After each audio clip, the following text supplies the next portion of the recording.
Cristianismo e poder, um equívoco milenar. Eu vou ler porque eu gosto de escrever. Escrever ajuda-me a pensar e a arrumar as ideias. Um dos grandes desafios da fé cristã desde sempre, e porventura o maior de todos eles, foi ser capaz de compreender a sua vocação na oikumene e entender a Eclésia, a Igreja, como agente divino entre os homens, remetendo-se à construção do reino de Deus, em fidelidade ao princípio de ser a luz que ilumina o mundo, afugenta das trevas e o sal da terra que o preserva da corrupção geral. Mas a Igreja optou de forma recorrente pela postura típica dos fariseus e pela sedução do Império Romano. Constantino fez tanto para impedir a perseguição aos cristãos como para desviá-los da simplicidade evangélica, da sinceridade da devoção e da pureza dos seus princípios, bebidos diretamente de Jesus de Nazaré em nome de uma aliança política. A Igreja acomodou-se então a um pacto com o poder, numa perfeita convergência de interesses, aceitou a menorização das outras expressões religiosas contemporâneas, do paganismo ao judaísmo, recebendo prebendas e privilégios que descaracterizaram decisivamente as suas marcas distintivas de origem a partir daquele que não tinha onde reclinar a sua cabeça. Muitos investigadores acreditam mesmo que a partir do momento em que se tornou moda e conveniência política ser cristão, abastardou-se a pureza da fé e o trigo passou a estar definitivamente misturado com o joio. Receberam-se por generosa herança os templos, as alfeias religiosas, as vestes sacerdotais, parte simbólica, as prebendas e a posição social. E grande parte da população achou conveniente aderir à religião oficial por razões políticas, culturais e sociais, sem passar realmente por uma metanoia, sem que nunca se tenham convertido dos deuses pagãos ao Deus cristão. De facto, até aí as comunidades cristãs não dispunham de espaços especificamente dedicados ao culto, até porque desde a Tanakh hebraica que se sabia que a importância relativa de um centro físico de adoração a Yahvé, já que, cito, o Altíssimo não habita em templos feitos por mãos de homens, e o apóstolo Paulo, escrevendo à Igreja de Corinto do primeiro século, coloca toda a ênfase no templo espiritual. Mas agora, em virtude do Edito de Milão, de Constantino, e do Edito de Salónica, de Teodósio, os cristãos recebiam no seu regaço os antigos templos pagãos, mas também as respectivas alfeias religiosas, e mesmo a grávitas litúrgica, tudo elementos que lhes eram estranhos até aí. O ADN original viria a tornar-se irreconhecível, tendo em conta as perseguições encetadas pelo cristianismo institucional, que passou mais tarde de perseguido a perseguidor, sempre em nome da cruz. Foram assim as cruzadas, campanhas militares mais ou menos organizadas de saque e conquista em nome da fé, foi assim o Tribunal do Santo Ofício, com os trágicos resultados conhecidos. Foi assim a perseguição a mulheres com perturbação psíquica e emocional, apelidadas como bruxas pela mentalidade medieval. Foi assim o combate aos pré-reformadores e aos reformadores protestantes, e foi assim a evangelização dos novos mundos, conduzida sob o lema A Cruz e a Espada, numa parceria inusitada, tributária do conceito de Guerra Santa. Em nosso entender, a simplicidade essencial que constitui essa marca irreconhecível do cristianismo primitivo jamais voltou a ser resgatada, uma vez que a roda da história não deixou de avançar pelos caminhos da conquista do poder, tendo a própria Igreja desenvolvido instrumentos repressivos. De resto, sobre a lógica e a qualidade da teologia da Inquisição, basta pensar no que escreveu Frei Bartolomeu Ferreira, na qualidade de censor do Santo Ofício, no seu parecer sobre a primeira publicação de Os Lusíadas, onde chega a fechar os olhos ao episódio da Ilha dos Amores, no canto 10º, mas que não prescinde de uma advertência aos leitores. E cito, como se trata de uma poética, Camões menciona deuses pagãos a fim de ornamentar o seu trabalho. Mas essas personagens são fictícias. Mais adiante fala-se em fábula dos deuses. Porém, logo a seguir afirma que esses mesmos deuses são demónios. Aplicando ao texto um raciocínio lógico, conclui-se que, primeiro, os demónios são fictícios, segundo, os deuses são demónios, terceiro, logo, os demónios são fictícios. Lindo da teologia para quem queimava pessoas à praça pública acusadas de envolvimento com os demónios. Mas a reforma protestante também não se conseguiu libertar desta tentação ou tendência para associar o púlpito com a coroa. Até porque Lutero só conseguiu manter-se vivo após a ruptura com Roma, porque contou com o apoio político. Na sua ideia, tanto o Estado como a Igreja seriam instituições divinamente ordenadas, pelo que não fazia sentido que o povo tivesse participação direta na governação política nem eclesiástica. O protestantismo e o seu clero continuaram a defender o princípio vertical de governo, tendo a Alemanha reforçado mesmo os poderes de Estado sobre a população, mantendo o discurso dogmático da Igreja medieval e a concepção teocrática, dando continuidade à aspiração de estar ao lado do Estado. Nem sequer os ideais iluministas conseguiram promover uma mudança profunda de comportamento nas populações, dada a relevância da influência religiosa e da tradição popular de séculos. No século XX, a Grande Guerra teve efeitos notoriamente nefastos em toda a paisagem religiosa europeia. Segundo Burley, 2005, numa obra onde defende a tese da quebra da religião e da política no período entre a Revolução Francesa e a Primeira Guerra Mundial, aponta os conflitos bélicos nacionais e internacionais, os efeitos económicos deles resultantes e o desespero das populações que lhes está associado como fatores decisivos que terão aberto caminho para as novas, entre aspas, religiões políticas que ameaçaram erradicar a fé por completo, como o regime bolchevique tentou fazer na Rússia, ou mesmo, talvez ainda pior, domesticar a função da Igreja, prendendo-a nas prisões do fascismo e do nazismo. E cito: a Grande Guerra, as guerras regionais e as consequências económicas que se lhes seguiram deram origem a um desespero maciço, para o qual a solução encontrada foi o autoritarismo manifestado de diferentes formas. Em alguns países, os regimes autoritários foram suplantados com sucesso por movimentos sinistros que atingiram níveis mais atávicos da psique humana, embora em Itália a transição fosse da democracia para o fascismo. Essas religiões políticas ameaçavam erradicar completamente o cristianismo, como os bolcheviques procuravam fazer na Rússia, ou talvez pior, ofereceram-se para o acomodar dentro dos novos sistemas do fascismo e do nazismo, que adotaram muitas das formas exteriores da velha religião da Europa. Fim de citação. Humilhados na derrota, os germânicos foram obrigados a aceitar a política de Weimar e, em 1933, Hitler ganha as eleições na Alemanha e acede ao poder. Influenciado por ideias filosóficas alemãs do século XIX, o novo chanceler puxa pelos sentimentos nacionalistas de um povo humilhado. Apela à unidade, defende a superioridade da raça ariana e combate os judeus como responsáveis pelo sistema capitalista, por terem morto Jesus Cristo e por todos os males deste mundo, afastando-os de cargos públicos, confiscando-lhes os bens e proibindo o casamento com eles. Um caminho que já tinha nele consistência ideológica anterior, como um modo de promover a propaganda política, mesmo com o sacrifício da verdade histórica. E cito um trecho de Mein Kampf, da sua obra. Era totalmente errado, diz Hitler, discutir a culpa da guerra, referindo-se à Primeira Guerra, partindo do princípio de que a Alemanha não podia ser a única responsável pelo desencadear desta catástrofe. O correto, diz ele, teria sido atirar todas as culpas para cima do inimigo, mesmo que tal não correspondesse ao curso dos acontecimentos, como era de facto o caso. No meio religioso, os denominados cristãos alemães, na voz de Hermann Gruner, declaravam que o povo alemão se realizava em plenitude através do seu Führer, defendendo que Cristo estava no meio deles devido à ascensão ao poder de Hitler. O pastor Julius Leithauser chegou a afirmar: Cristo veio até nós através de Adolf Hitler. Além de inúmeras declarações de apoio, as letras de músicas sacras foram reescritas e dedicadas ao regime nazi como a natalícia Noite Feliz, que passou a rezar assim: Noite de paz, noite santa, tudo está calmo, tudo está luminoso, só o chanceler, tenaz na luta, vela pela Alemanha noite e dia, sempre a pensar em nós. Faz lembrar qualquer coisa, não é?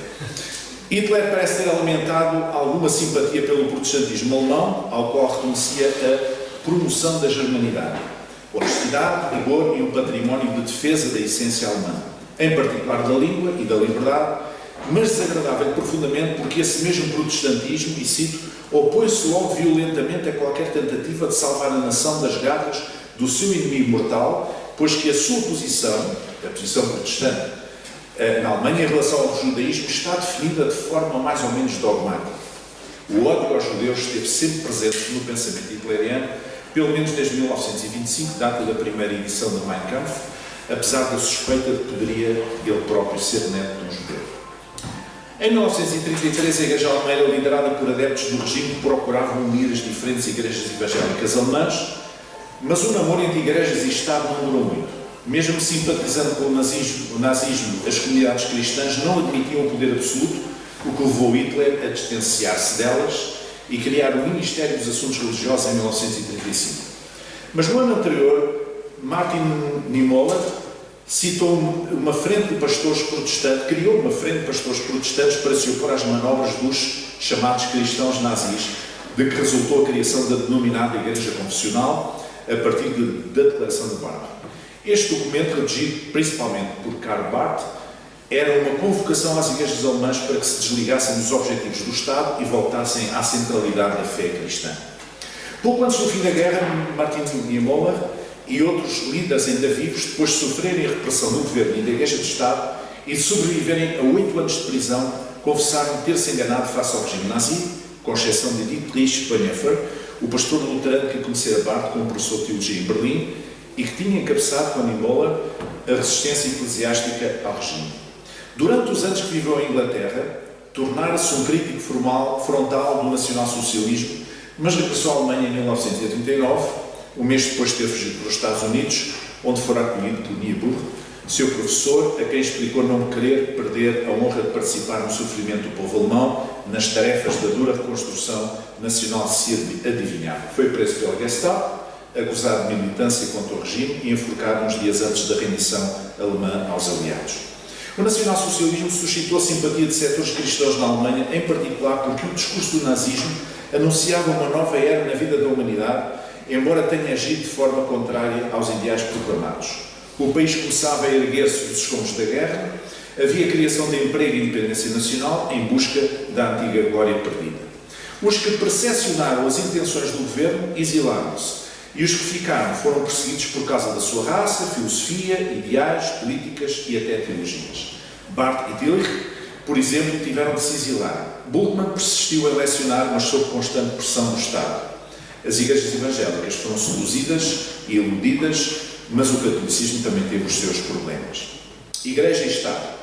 As crónicas oficiais registram por vezes a existência de prejuízos causados pela religião ao Estado, mas o inverso também acontece. Outras vezes é o meio eclesiástico que reclama da intervenção do governo nos seus assuntos, ou o Estado que recorre à religião para legitimar a sua governação. Mas se a política em geral não se quer instituir como religião oficial de um país, já o cristianismo foi muitas vezes visto como uma ameaça às pretensões governamentais de ambos os lados do Atlântico. Lutero sustentava a teoria dos dois governos estabelecidos por Deus, religioso e político, pois enquanto a política se preocupa com o bem-estar dos cidadãos, a religião tenta uma conduta ética e moral na sociedade, tanto em relação a Deus como ao Estado. Neste caso, não estaria o discurso nazi, por exemplo, em harmonia com os interesses eclesiásticos da época?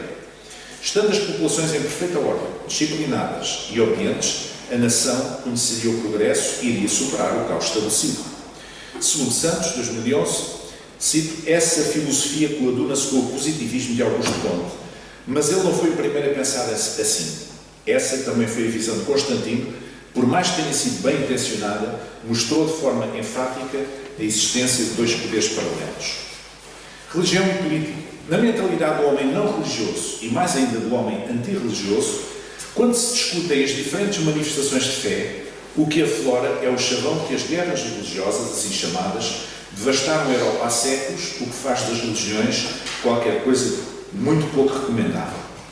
Mas se em vez de ficar pela rama nos dispusermos a analisar as tais guerras ditas religiosas, facilmente se chega à conclusão que a verdadeira razão da guerra, de todas as guerras, a motivação que lhes está montante não é questão de religiões, nem de conquista de territórios, de acesso ao mar, de petróleo ou de riquezas naturais, nem sequer de ideologias políticas, mas apenas e simplesmente o poder. A religião é, portanto, apenas um dos muitos pretextos para a luta pelo poder. Com efeito, o que foram as cruzadas senão oportunidades de saque? O que foram as guerras que seguiram à reforma religiosa na Europa, encetada no século XVI, senão lutas pelo poder entre católicos e protestantes, a fim de determinar o maior número possível de territórios onde cada príncipe pudesse impor oficialmente a sua religião às populações. O que foi o início do anglicanismo, senão o desejo do monarca da Casa Tudor, Henrique VIII, de se libertar do poder de Roma? O que foi a fundação da Companhia de Jesus, senão parte do esforço e da estratégia da Contra-Reforma que visava combater e tentar erradicar o calvinismo e reforçar o poder papal, tal como a instituição da Inquisição e do Index? O que foi o jacobinismo na vertigem da Revolução Francesa, senão a determinação de anular ou reduzir a poderosa influência da Igreja Católica sobre o Estado?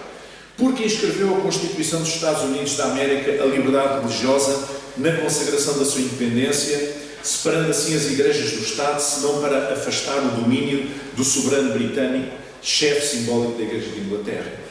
Os exemplos históricos são inúmeros e em cada um deles, se quisermos olhar o fenómeno com honestidade intelectual e maior profundidade, vamos encontrar invariavelmente razões de poder. Alguém acredita que o conflito da Irlanda do Norte se devia efetivamente a razões religiosas? Ou entre muçulmanos e animistas no Sudão? Ou entre cristãos e muçulmanos na Nigéria? A essência da guerra é sempre uma questão de poder, apesar dos eventuais argumentos religiosos ou doutrinários invocados por conveniência e do inevitável envolvimento emocional que estas situações sempre provocam. Religião e cultura. Quando falamos de religião, falamos inevitavelmente de cultura e, sobretudo, de cosmovisão. Da forma como vemos o mundo, a sociedade e o ser humano resulta o nosso ethos. Os nossos usos e costumes estão associados às nossas crenças, ideias e convicções. Se o cristão quiser viver de acordo com a sua fé, compreende que deve amar a sua mulher, e cito, entre aspas, como a si mesmo. De acordo com a teologia paulina, mas também com o ensino geral do Evangelho, que vai muito mais longe ao propor até amar o próximo e até mesmo o inimigo. Mas quantos cristãos atribuem à mulher idêntica dignidade que requerem para si, por princípio, mesmo quando os maridos as humilham, magoam, agridem de muitas formas e matam, quando as empresas lhes pagam menos do que aos homens por trabalho igual, ou quando os companheiros as desrespeitam, crendo convictamente que têm uma espécie de direito divino de lhes serem fiéis, mas que não lhes concedem reciprocidade. Perante isto, como podem os cristãos criticar o tradicional tratamento dado às mulheres em algumas zonas do mundo islâmico? Ou a submissão das mulheres perante o sexo masculino na mentalidade de um certo Oriente? Quem ler o que dissemos sobre a mulher e inúmeros altos dignitários da Igreja ao longo da história não pode deixar de arrepiar-se. Considerada como ser inferior, porventura sem alma, demoníaca, a mulher ficou em grande parte apagada dos registros históricos do Ocidente, a não ser como varideira, cortesã, bruxa, prostituta e pouco mais. Das mulheres escritoras, artistas e cientistas, quase nada reza a história, durante séculos feita no masculino. Mas este é apenas um dos inúmeros exemplos de como os princípios da fé professada não encontram tradução prática na vida cotidiana, ou seja, na cultura. Podemos então concluir que nem sempre o homem religioso desenvolve práticas de vida concordantes com os ensinos da sua religião. Isso leva-nos a outra questão. Neste caso, podemos então dizer que a tradição cristã será mais importante do que a religião, no sentido que consegue impor ao homem religioso comportamentos e pensamentos muitas vezes espúrios à doutrina que professa? Religião e tradição. Podemos sempre perguntar se é a religião que cria a tradição ou ao contrário. Queremos que ambas as afirmações são parcialmente verdadeiras.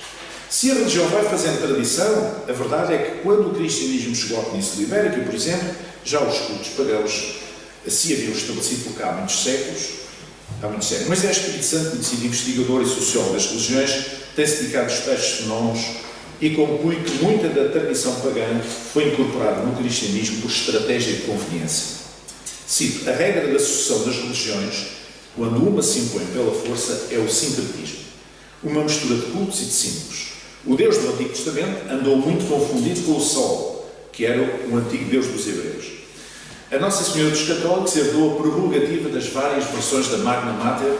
Os santos milagrosos provieram dos deuses secundários do panteão pagão. A teologia católica até diz que as antigas religiões prefiguravam a verdadeira religião. E foi assim que os variados paganismos se converteram ao cristianismo imposto pela força entre 313 e 380, para efeitos de substituição do poder religioso. Pode o poder mudar por decreto, mas não as sociedades e as culturas. Fim de citação. Assim, atribuíram-se nomes de santos católicos a deuses pagãos, numa atitude que se pode considerar de oportunismo religioso, renomeando os objetos da devoção, mas mantendo as festividades pré-existentes no culto popular, agora com uma nova roupagem. Uma espécie de upgrade do sistema operativo, sem tocar nos conteúdos, isto é, no essencial. Será que desta forma o paganismo se cristianizou ou terá sido o cristianismo a paganizar-se? As opiniões divergem. Não deixa de ser curioso que os cristãos, depois de terem sido martirizados durante muito tempo sob o jugo do Império Romano, de terem tido que lutar contra influências doutrinárias, tanto judaizantes como gnósticas e mesmo heresias internas, tenham acabado por sussurrar face a uma certa tradição pagã. Religião e espiritualidade. Mas a religião não pode ser só cultura ou tradição. A fé implica uma dada espiritualidade, por sua vez dá lugar a uma determinada praxis. Aquilo em que se crê não pode deixar de estar associado ao nosso modo de viver. Se a fé que se tem não afeta a vida prática e os valores do crente, então não passa de uma referência civilizacional, uma afirmação meramente cultural ou uma relíquia da tradição familiar, étnica ou comunitária. Curiosamente, toda a história do cristianismo se desenrolou desde os primórdios segundo um sistema pendular. A ênfase alternava sempre entre dois polos. Por um lado, o reforço da igreja institucional, da liturgia rígida, da hierarquia eclesiástica e, por outro lado, da devoção pessoal, o sentido comunitário, o testemunho de vida, a santificação. O monaquismo, a escolástica, o pietismo, o papado, o puritanismo, a teologia liberal do século XIX, o movimento pentecostal moderno, os grupos carismáticos constituem alguns dos muitos exemplos possíveis de tais movimentos pendulares. O pêndulo da história movia-se normalmente de um extremo para o outro e vice-versa, provavelmente porque ambas as dimensões serão indispensáveis à fé cristã, tanto a devoção pessoal ou a experiência pessoal de fé, como a organização eclesial ou a experiência coletiva da fé e a doutrina. As chamadas à devoção pessoal, pietismo, alemão, puritanismo inglês, metodismo, pentecostalismo, sucedem-se na história por falta de resposta adequada das igrejas institucionais à necessidade intrínseca do homem religioso. Os fiéis necessitam de uma experiência espiritual, uma vida de fé e não apenas de liturgia e de simbólica. Precisam de uma relação com o divino e não apenas de uma ordem de culto ou de uma catequese que não desce ao coração. Os mosteiros surgem por necessidade de fugir a uma sociedade corrupta e a uma igreja corrupta, onde Deus raramente podia ser avistado. E provavelmente uma boa parte das seitas religiosas de inspiração cristã surgiram não apenas por iniciativa de indivíduos mental e emocionalmente instáveis, pretensamente iluminados, mas igualmente com uma atitude reativa a algo que de facto ia mal nas igrejas. A palavra e o testemunho de Cristo. O equívoco entre fé e poder foi particularmente persistente logo desde o primeiro século, segundo o registro geral dos Evangelhos. Basta pensar na atitude de um dos discípulos de Jesus no Getsemane, atossado e querendo defendê-lo, puxou da adaga, uma arma mais ao jeito dos resistentes sicários, e cortou uma orelha a Falco, o pobre criado do sumo sacerdote. Mas o evangelista Mateus relata que o mestre o repreendeu e Lucas conta que corrigiu a situação de imediato, curando a ferida provocada daquela forma intempestiva. Ou pensemos na atitude da mãe dos filhos de Zebedeu, que procurava convencer Jesus a sentar os seus dois filhos nos lugares de mais elevada honra no seu reino vindouro, tendo assim provocado a ira dos demais discípulos. Ou consideremos ainda a postura de Tiago e João, que em certo momento perderam a paciência e perguntaram a Jesus se não seria bom que viesse fogo do céu sobre os samaritanos incrédulos. Todas estas manifestações de prepotência na antecâmara do poder eram contrárias à filosofia do reino de Deus, na forma de bem-aventuranças que Jesus de Nazaré tinha proposto desde o início do seu ministério público, no conhecido Sermão do Monte, programa ético surpreendente para a época e que anunciava ao que vinha. O famoso discurso opunha-se basicamente à violência, exaltando os pacificadores, isto é, os construtores da paz, combatia a injustiça na defesa dos pobres, dava esperança aos que sofriam, conferindo ainda um sentido ao sofrimento humano, trazia alento aos tristes e solidariedade aos injustamente torcidos. Tudo isto era culturalmente contracorrente naquela sociedade e naquela época, pois provocava uma ruptura na praxis social e religiosa. Com esse programa de ação, Jesus corria o risco de ser considerado pelo povo como um lunático, completamente desfasado da realidade, ao propor aquilo que chamaríamos hoje uma resistência pacífica, numa época em que os sentimentos judaicos se caracterizavam por ressentimento e revolta contra o opressor romano, como se pode verificar pelas sedições recorrentes. Só que o Sermão do Monte não era tanto um programa de ação na sua essência, como uma forma de revelação do caráter de Deus que Jesus procurou anunciar desde o primeiro momento do seu ministério público. Mas isso colidia ainda mais com os conceitos da divindade que vinham dos tempos dos profetas do Antigo Testamento e da Torá, que desenhavam o Deus dos seus antepassados com traços belicistas de conquista e domínio. O Senhor dos Exércitos, o Todo-Poderoso, aquele que assegurava minha é vingança, vê-se agora transformado em pacificador e sofredor resignado no imaginário coletivo dos israelitas, em nome da promessa de uma compensação futura, oferecida por um profeta desalinhado com a classe sacerdotal do Templo de Jerusalém, mas também com qualquer outra seita político-religiosa, como os fariseus ou os saduceus. Deus e César. Jesus de Nazaré deixou instruções bem claras quanto ao seu posicionamento político de base. Para ele, a autoridade temporal tem um lugar na vida dos cristãos e das comunidades, tal como a autoridade espiritual, sendo que ambas se movem em planos distintos e sem atropelos. Os próprios apóstolos estimulam os crentes a intercederem em oração perante Deus em favor das autoridades, no caso de Paulo, e a honrar o rei, no caso de Pedro e de Paulo. No entanto, esta distinção estrutural entre ambas as fontes de poder só veio a ser alcançada com a modernidade, pois as tentações de interferência recíproca foram sempre mais fortes e eficazes. O ato de pagar impostos implica o reconhecimento de um Estado, de uma soberania, e por conseguinte um poder legítimo que se aceita, muito embora hoje nas sociedades democráticas se espere e exige igualmente uma postura cívica retributiva na fiscalização da aplicação dos mesmos em benefício efetivo das populações. Ao sugerir que se pagassem os impostos ao Império, a César, Jesus demarcou-se de qualquer intenção revolucionária do ponto de vista da desobediência ou da violência, mas traçou igualmente uma linha divisória entre o poder político e fé religiosa, mostrando que estes campos se movem em universos paralelos, mas autónomos. Numa outra ocasião veio defender o mesmo princípio ao declarar que o seu reino, o chamado Reino de Deus, não era deste mundo, isto é, não se podia enquadrar na ordem estabelecida por ser de origem sobrenatural e não humana. Lavar os pés. O quadro evangélico de lavagem dos pés aos discípulos por parte de Jesus de Nazaré é tocante, eloquente e até subversivo, porque subverte a ordem estabelecida. Era o escravo menos qualificado da casa que competia a tarefa de lavar e massajar os pés dos visitantes, massacrados pela poeira, calor e irregularidades dos caminhos acidentados da região naquela época. Mas havia que dar aos discípulos um exemplo claro de humildade, carregado de simbolismo, porque eles se recusavam a admitir a hipótese de que, em breve, um homem como o seu mestre viria a ser preso, torturado e morto. O triunfalismo religioso já aflorado, apesar da mensagem do Sermão do Monte. Parece que a denominada entrada triunfal de Jesus em Jerusalém, uns dias antes, lhe estoldara de vez o raciocínio. Como é que alguém, aclamado pelo povo daquela forma tão exuberante, se cingia agora e, ajoelhado, lavava os pés aos seus seguidores? Talvez nem se tenham percebido que Jesus de Nazaré não entrara na cidade montado num cavalo branco, à maneira dos conquistadores, mas num pobre e humilde jumentinho. Pedro não entendeu o gesto da lavagem dos pés e recusou inicialmente, até que Jesus o advertiu de que o ato fazia parte do processo e que se ele se excluísse do mesmo, perderia a sua posição de discípulo. Não tens parte comigo.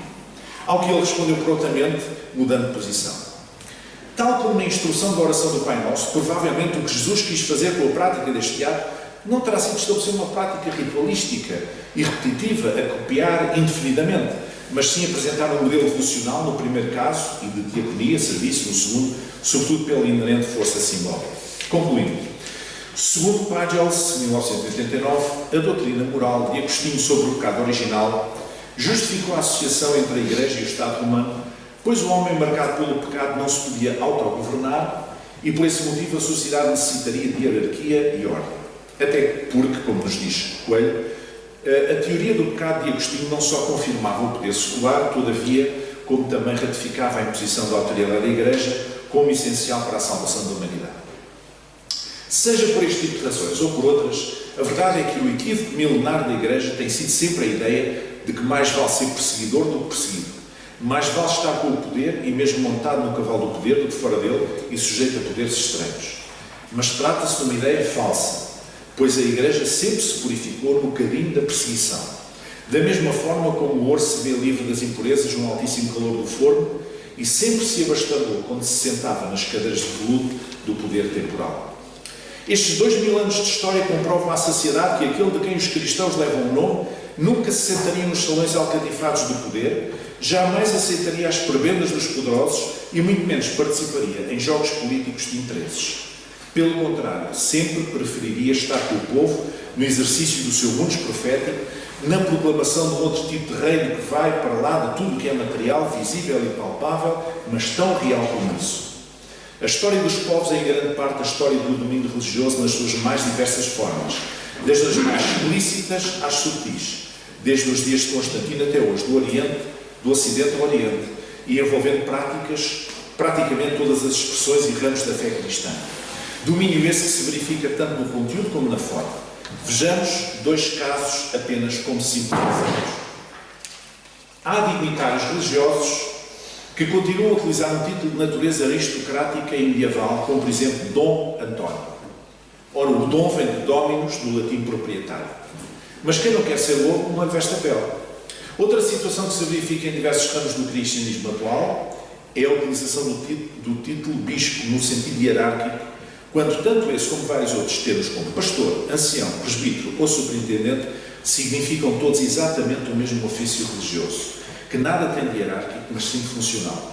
São diferentes palavras para uma mesma função espiritual daquele que cuida de uma comunidade cristã. Ou então o título de apóstolo, está na moda agora, que na sua origem remete para um ministério espiritual específico e nunca para uma posição hierárquica. Esta ânsia pelo poder, tanto na aparência como na substância, mostra bem como a essência do Evangelho não foi assimilada pelos cristãos ao longo da história, ou pelo menos não terá sido mais determinante do que a oportunidade de ocupar o poder secular, seja com intenções de autodefesa, seja tendo como motivação aquilo a que Camões chamava apropriadamente a vanglória de mandar. Obrigado.